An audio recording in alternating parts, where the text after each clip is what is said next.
revenir donc en fait à notre parabole par rapport aux sages et l'instruction que nous pouvons en tirer en ce qui nous concerne, c'est que comme on a dit que les sages, la particularité des sages, c'est d'avoir de lui. Et la sagesse, c'est aussi savoir utiliser le temps qui nous est accordé pour pouvoir nous affermir ou affermir notre vocation. Et c'est justement, je crois que c'est ce que chacun d'entre nous sommes en train de le faire. Le Seigneur nous encourage en fait à redoubler d'efforts par rapport à ça, à vraiment aller croissant et à faire plus, toujours plus en lui par la grâce qu'il nous accorde, tout en sachant. Je vais prendre Hébreux chapitre 6. Ça, c'est ce que j'ai reçu, ce que je vous donne, Hébreux chapitre 6, c'est ce que j'ai reçu particulièrement pour nous, en fait, pour toutes ces personnes qui se rassemblent sur ce canal-là. Peut-être qu'il te dira que moi je suis nouveau et tout. Alors, Hébreux chapitre 6. Lucas, tu peux te relire Hébreux chapitre 6, verset 10. Oui, bien sûr. Tu lis verset 10 à 12. Mais l'encouragement est vraiment le verset 10. Ok, car Dieu n'est pas injuste. Non, tu lis le verset 9. Le verset 9 à... Ah, d'accord. À 12. Oui, à 12, oui. Quoique nous parlions ainsi, bien-aimés, nous attendons pour ce qui concerne des choses meilleures et favorables au salut. Pause, en fait. Bon, et là, pour rappeler juste le contexte, en fait, c'est juste après avoir parlé de la pluie, que lorsque Dieu envoie la pluie, ça pose en fait la terre et tout, et la terre doit produire en fait une herbe qui est utile, voilà, qui est utile à tous en fait. C'est par rapport à ça qu'il est dit. Et donc il dit en fait que quand cette terre ne produit pas quelque chose qui est utile en fait, elle est prête d'être reprouvée, voilà. Si je ne me trompe pas, c'est ce que je veux dire, elle est prête d'être retrouvée. Alors attends, donc c'est Hébreux chapitre 6, qui dit en fait, verset 7, car la terre est abreuvée par la pluie qui tombe souvent sur elle, et qui produit même approprié à ceux qui est cultivé, reçoit une bénédiction. Mais celle qui produit des épines et des charbons est reprouvée et prête d'être maudite, sa fin est brûlée. Ouais. Voilà, donc en fait il parle de ça en disant que si on le considère nous comme des terres, il faudrait qu'en étant abreuvé, on produise quelque chose d'utile, on produise quelque chose qui participe à une bénédiction en fait, voilà, soit une sorte de bénédiction, etc. Mais s'il n'y a pas cette sorte de bénédiction, ça produit plutôt des épines, des chardons, en fait, cette terre en fait est prête d'être reprouvée et maudite, sa fin d'être brûlée. Donc ça c'était juste pour expliquer le contexte, peut-être j'aurais dû donner plus haut. Donc tu peux donc redire le verset 9. Super, merci. Quoique nous parlions ainsi, bien-aimés, nous attendons pour ce qui nous concerne des choses meilleures et favorables au salut. Car Dieu n'est pas injuste pour oublier notre travail et l'amour que vous avez montré pour son nom, ayant rendu et rendant encore des services aux saints. Nous désirons que chacun de vous montre le même zèle pour conserver jusqu'à la fin une pleine espérance, en sorte que vous ne vous relâchiez point et que vous imitiez ceux qui, par la foi et la persévérance, héritent des promesses. Amen. Merci mon frère. Et donc en fait le Seigneur exhorte l'Église en disant que lui le Seigneur, il n'est pas injuste pour oublier notre travail, pour oublier notre œuvre, pour oublier tout ce que nous avons fait jusqu'à ce jour pour lui et pour les saints. En fait, il n'est pas injuste. Ça veut dire qu'il y a véritablement un salaire par rapport à tout ce que nous avons fait jusqu'à maintenant. Maintenant, parce que, rappelez-vous ce que j'avais dit, j'ai rappelé en fait Apocalypse chapitre 3 verset 11. Il dit, je viens bientôt, retiens ce que tu as afin que personne ne prenne ta couronne. Pourquoi? Parce qu'il reviendra et rendra chacun selon son œuvre. Il rendra chacun selon son œuvre. Mais c'est pendant qu'on est sur terre, en fait, on s'amasse ces trésors-là, que le Seigneur, en fait, justement, le Seigneur viendra pour nous récompenser par rapport à ça. Avant de continuer, tu peux être mon frère. Désolé de te... Ah oui, non, mais au contraire, moi ça me fait plaisir que tu me fasses participer, je me sens utile à l'édification du coup. Romains chapitre 2, pardon. Oui.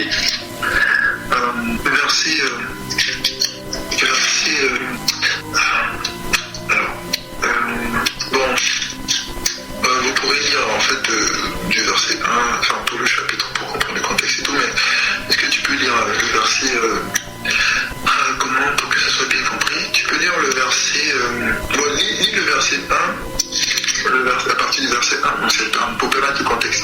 Tu peux lire à partir du verset 1 jusqu'au verset 8. Ok. Voilà, jusqu'au verset, non, pas jusqu'au verset 7. Mais ce qui nous intéresse, c'est le verset 6 à 7. Ok. Aux hommes, qui que tu sois, toi qui juges, tu es donc inexaucable, car en jugeant les autres, tu te condamnes toi-même, puisque toi qui juges, tu fais les mêmes choses. Nous savons en effet que le jugement de Dieu contre ceux qui commettent de telles choses est selon la vérité. Et penses-tu, ô homme, qui juge ceux qui commettent de telles choses et qui les fait, que tu échapperas au jugement de Dieu? Ou méprises-tu les richesses de sa bonté, de sa patience et de sa longanimité, ne reconnaissant pas que la bonté de Dieu te pousse à la repentance, mais par ton endurcissement et par ton cœur impénitent, tu t'amasses un trésor de colère pour le jour de la colère et de la manifestation du juste jugement de Dieu, qui rendra à chacun selon ses œuvres, réservant la vie éternelle à ceux qui, par la persévérance à bien faire, cherchent l'honneur, la gloire et l'immortalité. Amen. Le Seigneur, verset 6 et 7, le Seigneur dit qu'il rendra chacun selon ses œuvres. Donc ça, c'est quelque chose qu'on le sait depuis longtemps, depuis les temps anciens, depuis les prophètes et tout ça. Il termine même sur Adam, dans l'Apocalypse. Il finit bientôt, il rend chacun selon son œuvre. Il dit en fait au verset 7, il donnera la vie éternelle à ceux qui par la persévérance à bien faire. La version dit, ceux qui persévérant dans les bonnes œuvres cherchent la gloire, l'honneur et l'immortalité. Ceux qui persévèrent dans les bonnes œuvres. Et nous savons que ce sont que les œuvres qui vont découler de la foi que nous avons du Seigneur Jésus-Christ. C'est pas les œuvres de la loi, c'est pas la justice de l'homme, mais c'est ce que Christ nous permet de pouvoir manifester en fait en lui. Et c'est ça qui est bien aux yeux de Dieu. C'est ça que Dieu agrée et ça qui est utile pour nous. Paul dira que Dieu, il dira en fait dans le livre de... Alors si je prends en fait Tite chapitre 3, je prends Tite chapitre 3 verset 8, il dit... Non, même pas à partir du verset 8, si je remonte, pour comprendre. Il dit, verset 4, il dit, mais lorsque la bonté de Dieu notre Sauveur et son amour pour les hommes ont été manifestés, il nous a sauvés. Non à cause des œuvres de justice que nous aurions faites, mais selon sa miséricorde, par le bien de la régénération et le renouvellement du Saint-Esprit. Il a répandu avec richesse sur nous par Jésus-Christ notre Sauveur, afin que, justifiés par sa grâce, nous fussions héritiers de la vie éternelle selon notre espérance. Verset 8, cette parole est certaine. Je veux que tu établisses fortement ces choses, afin que ceux qui ont cru s'appliquent à pratiquer les bonnes œuvres. Voilà les choses qui sont bonnes et utiles aux hommes. Amen. Alors, en fait, comprenez que Dieu commence l'œuvre du salut en nous sans aucune œuvre de notre part. Sans aucune œuvre de notre part, quoique tout ce qui nous est demandé, ou ceux par lesquels on accède en fait à cette grâce, c'est la foi, sans aucune œuvre. Et par la suite, les œuvres de cette foi sont manifestées. On doit persévérer dedans. On doit persévérer dans cette foi. Voilà pourquoi dans Hébreux, on nous exhorte en disant: nous désirons que chacun de vous montre le même zèle pour conserver jusqu'à la fin une pleine espérance, en sorte que vous ne vous relâchez point et que vous imitez ceux qui, par la foi et la persévérance, héritent des promesses. Donc, les promesses nous sont données, Église. La promesse de la vie éternelle est donnée. Les promesses que Dieu peut nous donner des temps de rafraîchissement, veut bien en fait nous réveiller et manifester des grandes choses sont là.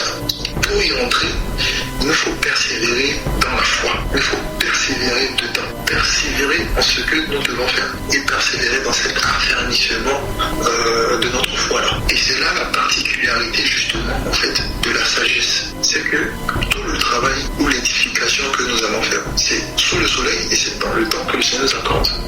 Si l'un de nous est malade, aujourd'hui, si l'un de nous est vraiment gravement malade, peut-être qu'il serait sur un lit d'hôpital et tout ça, et n'aurait pas cette possibilité de pouvoir s'édifier avec nous, de pouvoir participer à une exhortation avec nous. Donc ça veut dire que aussi longtemps que le Seigneur nous accorde du temps sous le soleil, et quand il nous dit qu'il n'y a pas pour chaque chose, nous devons comprendre en fait qu'il nous faut avoir la sagesse et l'intelligence de ne pas marcher comme les gens du dehors, parce que eux ils marchent sans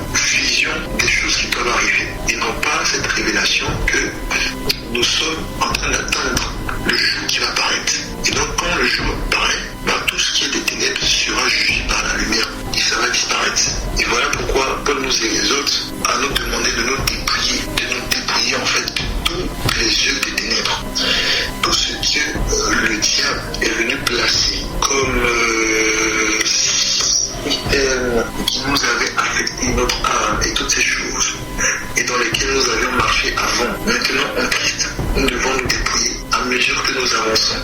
À mesure qu'on va à la rencontre du Seigneur, on doit de plus en plus être conforme à lui. Et cela ne peut se faire que lorsque nous plongeons nos regards vers lui. Ça veut dire que chaque jour, nous devons avoir cette intelligence de nous examiner, de nous exhorter. Il dit exhortez-vous chaque jour, aussi longtemps qu'on peut dire aujourd'hui. Donc dans tout ce que nous faisons, on doit rechercher la gloire du Seigneur. Et rechercher la gloire du Seigneur, c'est le Saint-Esprit qui va nous aider.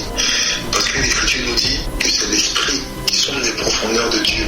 L'Esprit sont nous-mêmes les profondeurs de Dieu. Ce qui est agréable à Dieu, c'est l'Esprit qui nous permettra de pouvoir véritablement savoir, de pouvoir justement faire, c'est-à-dire à l'instant T, faire ce qu'il faut faire. Voilà, même si on se met à genoux pour prier, si l'Esprit ne nous aide pas à vraiment faire une prière vraiment clé, le fait qu'on de toutes les façons, le simple, la Bible dit que celui qui craint en nous le vouloir et le faire, c'est Dieu. Et comment Dieu le fait, c'est par son esprit. Donc déjà le fait que tu aies eu à cœur même de te mettre, par exemple, tu dis je vais prendre un temps pour me mettre dans la présence du Seigneur, le fait que tu aies à cœur de faire la volonté de Dieu, selon Dieu, c'est le Saint-Esprit qui t'a poussé à le faire. Maintenant, le faire, il nous donne encore le faire. Oui. Donc on voit que, en fait, nous les chrétiens, on n'a pas le choix, on n'a pas d'autre choix que de comprendre qu'on est comme des personnes qui sont liées par l'Esprit, qu'on ne peut rien faire sans le Seigneur. Absolument rien. Et ce que l'ennemi fera ou tentera de faire, même si on n'a pas compris, on a compris cela, c'est de nous décourager, de ne pas trouver du plaisir à demeurer en fait dans le Seigneur, à faire les choses du Seigneur. Vous savez qu'aujourd'hui, la plupart des personnes qui sont refroidies dans le Seigneur, l'une des choses, c'est qu'en fait, elles ne trouvent même plus le besoin de prier, le besoin de chercher la face du Seigneur, le besoin de méditer la parole, toutes ces choses-là. Pourquoi? Parce que l'une des choses que le Mini a fait, c'est de pouvoir leur ravir le casque de l'espérance du salut.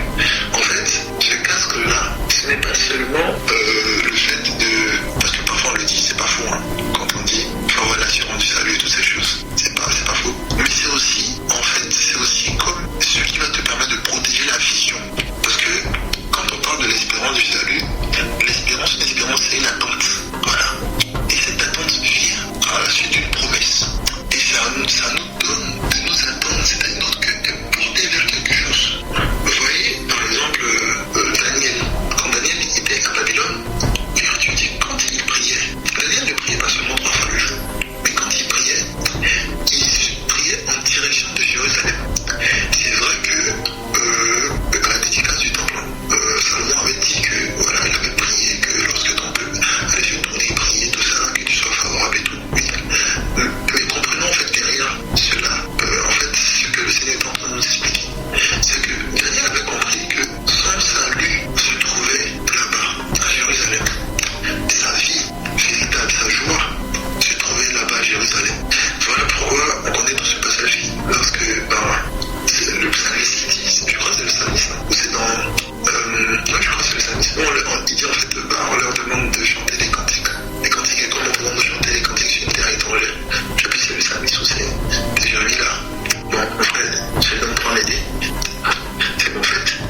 par le feu, tourne la louange à l'honneur, à la gloire, lors de l'avènement de Jésus-Christ.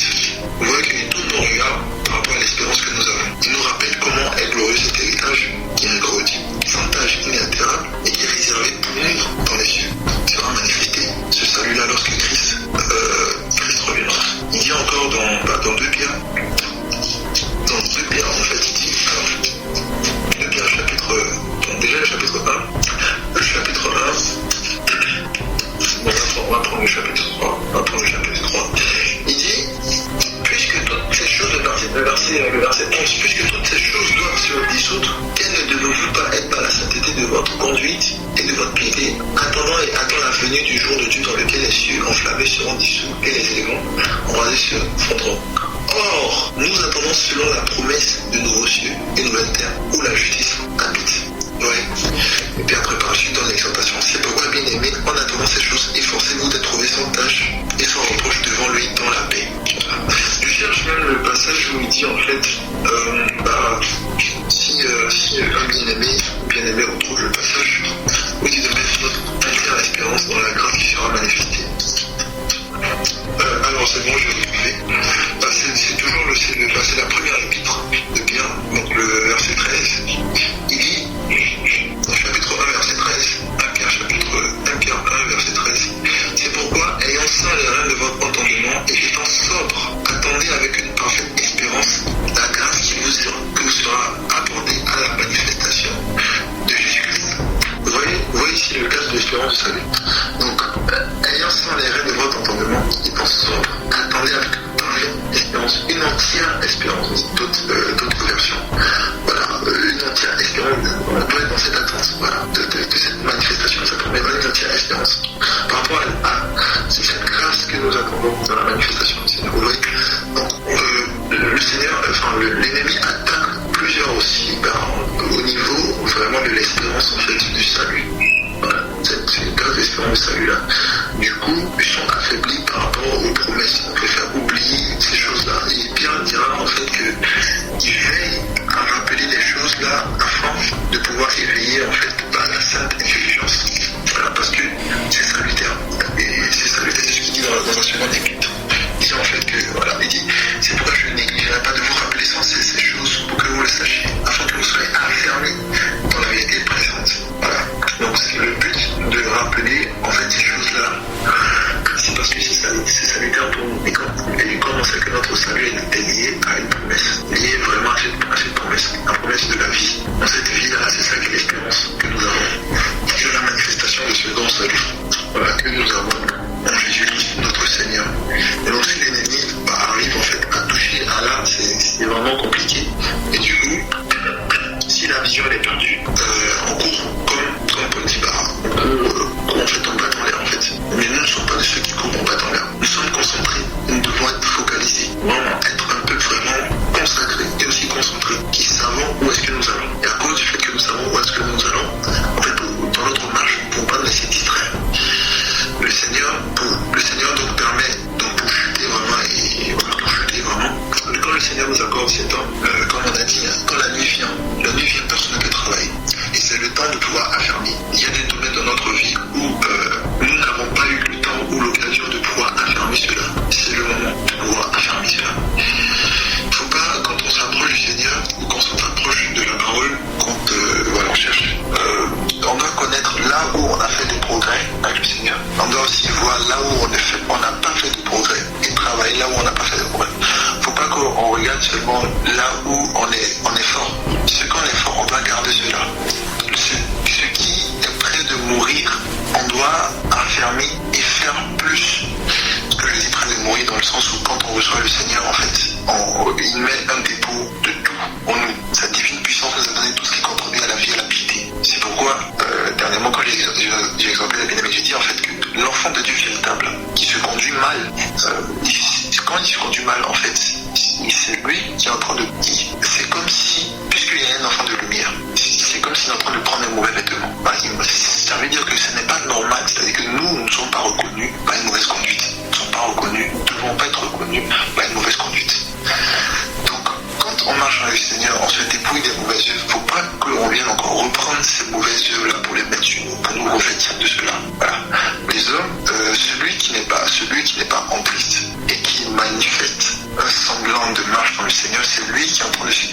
celui qui se déguise en vêtements de brebis, mais n'est pas en réalité un des faux frères, et tous ceux-là qui sont au milieu de nous, ils ne sont pas des nôtres, c'est ceux-là qui se déguisent, ceux que le diable envoie au milieu de nous, ils se déguisent, mais ils ne sont pas véritablement des nôtres. Donc, ils vont avoir le langage chrétien, le langage des enfants de Dieu, mais le dedans n'est pas. Maintenant, nous, notre dedans là, Dieu a mis un dépôt en nous, et c'est ce dépôt-là qui doit se manifester. Et ce dépôt qui en nous, qui est celui de l'esprit, on doit revêtir notre homme intérieur là, et laisser notre âme être transformée. C'est pourquoi on nous dit de revêtir Christ. Donc, ce dépôt-là nous permettra de pouvoir justement, en écoutant la parole de Dieu, en travaillant à nous édifier sur notre sainte foi, à revêtir Christ, à mesure que nous avançons. Et là, c'est en ce moment qu'on avance dans la conformité à Christ. Voilà. Parce qu'on reçoit le Saint-Esprit, mais celui qui a reçu le Saint-Esprit, on le sait, c'est pas parce que tu as reçu le Saint-Esprit que Christ est formé en toi. Non. Et c'est là la différence, parce que Paul dira aux Galates, mes enfants, pour qui j'éprouve de nouveau tout lait de l'enfant de moi jusqu'à ce que Christ soit formé en vous. Donc ce sont des gens qui ont commencé par l'esprit, mais comme ils se sont détournés en écoutant un mauvais évangile, voilà, c'est comme si le processus de formation de Christ soit avorté ou quoi que ce soit. Il faut que Christ soit vraiment formé en nous. Et c'est ça, se conserver dans l'amour du Père. Parce que l'amour du Père, en fait, c'est Christ. Celui-ci est mon fils bien-aimé en qui j'ai mis toute mon affection. Ouais, c'est ce que Dieu a dit. Donc tout l'amour de Dieu, c'est résumé dans une personne qui est Christ. Dieu a tant aimé le monde qu'il a donné son fils, a donné Jésus. Jésus était l'expression de l'amour de Christ, de l'amour de Dieu. Il a tant aimé le monde qu'il a donné son fils. Donc c'est par amour qu'il a donné son fils afin que quiconque croit en lui ne périsse pas. Voilà, je pense qu'on comprend cela. Donc demeurer, se conserver dans l'amour de Dieu, c'est se conserver en Christ. Et affermir sa vocation, c'est grandir à la conformité à Christ. Voilà. Et c'est ce à quoi chacun doit travailler. Et ce que Dieu a promis dans la foi, aussi longtemps que nous persévérons dans la foi, il est puissant pour pouvoir l'accomplir. Et nous devons donc en fait veiller et ne pas être fous ou ne pas se conduire comme des insensés. Veiller en utilisant justement en fait toutes les occasions que le Seigneur nous accorde pour pouvoir grandir en Christ, croître vraiment dans cette grâce-là. Et ainsi nous serons en mesure de pouvoir, autant convenable, être utilisés par le Seigneur pour justement manifester ces grandes choses qu'il veut manifester. J'avais dit que Dieu veut faire des grandes choses, mais Dieu n'utilise pas tout le monde. Voilà, on se rappelle que quand Dieu a voulu délivrer le peuple de la main de Madian, commençant avec Gédéon, Gédéon devait aller avec beaucoup de personnes, enfin avec une groupe de personnes pour combattre. Mais Dieu a fait un tri, ceux qui étaient peureux, les a mis de côté. Il a fait un tri. Dieu veut des gens de foi, et ces gens de foi sont des personnes qui n'ont pas peur. Et celui qui n'a pas peur, c'est celui qui doit accepter même de mourir à cause du nom du Seigneur. Et c'est ce que ça aussi, le Seigneur doit nous donner vraiment cette mentalité-là. Parce que le soldat, quand il va à la guerre, il est prêt aussi à mourir. Et nous aussi, nous devons être prêts aussi à mourir pour le Seigneur, pour la cause du Seigneur. De sorte que même la promesse que nous disons ou des choses que nous voulons voir manifester de la part du Seigneur, il peut arriver que nous ne voyons pas de notre vivant, vous voyez, mais on aura travaillé à cela et ce sera d'autres personnes justement qui viennent bénéficier. Ça aussi, ça peut arriver. C'est vrai qu'on veut voir, moi aussi je veux voir ces choses-là, mais il peut arriver que même si Dieu mettait ton précisément dans notre cœur, en fait nous passons et puis c'est juste une génération qui vient après qui voit ces choses-là. Maintenant, imaginons qu'on se relâche parce qu'on dit que depuis on est en train de travailler, depuis on est en train de prier, on ne voit pas cela. Et puis on arrête. On va retarder. Et puis peut-être Dieu va encore utiliser d'autres personnes pour pouvoir faire cela et on retarde encore le plan. Mais je crois que nous avons compris et nous savons que Dieu peut passer par nous pour accomplir en fait son œuvre. Parce que nous sommes son peuple. Comme on a dit que c'est Dieu a voulu que sa maison soit rebâtie, voilà, à Jérusalem. Mais il n'a pas utilisé les païens. Et ce n'est pas les païens qui ont travaillé à cela. Il a utilisé justement ce roi-là pour créer cette dispensation, pour annoncer ces dispensations-là, pour frayer le chemin pour eux. Mais c'est le peuple qui devait aller commencer à travailler à cela. Voilà. Mais maintenant, quand le peuple allait pour travailler, quoique Dieu leur était favorable, souvenons-nous qu'il y a eu des combats. Il y a eu des persécutions même. Voilà, Néhémie a été persécuté. Oui, on voulait le tuer. On avait comploté des choses sur lui avec des faux prophètes et tout ça. Donc ça arrivera. Il y aura des faux prophètes qui vont se lever. Le Seigneur a dit plusieurs faux prophètes se lèveront. Il y aura des choses pour essayer de nous décourager. Mais si nous savons en qui nous avons cru, nous allons être plus que vainqueurs. Celui qui en nous est plus fort que celui qui est dans le monde. Et puis une dernière chose, c'est que comme nous sommes appelés en fait à travailler en fait à cela, on a dit que le peuple de Dieu, on est comme des soldats, mais comme vraiment des soldats. Et le Seigneur, quand il terminait ses paroles ou ses exhortations, ses réprimandes dans les églises, il disait à celui qui vaincra, donner ses promesses à celui qui vaincra. Donc j'ai rappelé que en parlant de celui qui vaincra, ça veut dire que c'est un combat, ce que nous sommes en train de mener. Si donc ce que nous sommes en train de mener est un combat, et faites attention à ce qu'il a dit, par exemple à Sardes. À Sardes, il a dit que après les avoir reprimandé et reproché que tu passes pour être vivant, mais que tu es mort, et que je n'ai pas trouvé tes yeux justes devant mon Père, il a dit quoi que il y a quand même chez toi des gens qui marchent, voilà, qui n'ont pas souillé les vêtements, qui sont en vêtements blancs. Il dit à celui qui vaincra, il marchera, il sera vêtu de vêtements blancs. Voilà, il marchera en vêtements blancs. Donc, même pour marcher en vêtements blancs, c'est un combat, oui. Et comme c'est un combat pour marcher en vêtements blancs, donc pour avoir les vêtements blancs à la fin du tunnel, donc notre foi est un combat pour justement demeurer cette église sans tâche, mérite, irrépréhensible, pour se perfectionner. Donc c'est un combat véritable. C'est véritablement un combat. Et l'ennemi travaillera, que ce soit par la persécution, que ce soit par la séduction, pour justement nous détourner. Il fera beaucoup de choses, par la distraction aussi, et tout cela pour justement en fait pour nous alourdir, parce que ça va nous alourdir, il y aura plein de choses, donc c'est peut-être qu'on aura le temps de parler de tout ce que, si Dieu le permet, pour révéler, comme Paul dit, en fait, nous n'ignorons pas les desseins de l'ennemi, pour comprendre en fait ce que les enfants de Dieu peuvent perdre quand il est trop distrait, voilà, afin de pouvoir garder cela, de pouvoir vraiment garder ce que le Seigneur nous accorde. Donc je vais m'arrêter là. Combattons parce que nous sommes vraiment un peuple, un peuple de guerriers, voilà, un peuple de soldats. Combattons avec les armes que le Seigneur nous accorde pour justement aller, parce que je crois que ce temps favorable se présente déjà. Voilà. C'est pas parce qu'on a dit aussi que le temps favorable se présente que ça veut dire que tout est facile. Il faut combattre dans la foi pour obtenir les promesses de Dieu. Voilà les bien-aimés. Merci beaucoup, merci pour ton exhortation. Gloire au Seigneur, merci frère. Que le Seigneur soit glorifié. Merci en tout cas pour cette exhortation, ce message en tout cas que tu délivres en ce temps. Et que le Seigneur édifie sa maison. Il nous donne l'oreille d'entendement. Comme le Seigneur dit, celui qui a des oreilles pour entendre ce que l'Esprit dit aux églises. D'abord à l'église, et ensuite aux églises. En l'occurrence à nous. Et plaise à Dieu aussi que cela puisse retentir dans les oreilles des autres bien-aimés. Ok, merci frère pour ta disposition.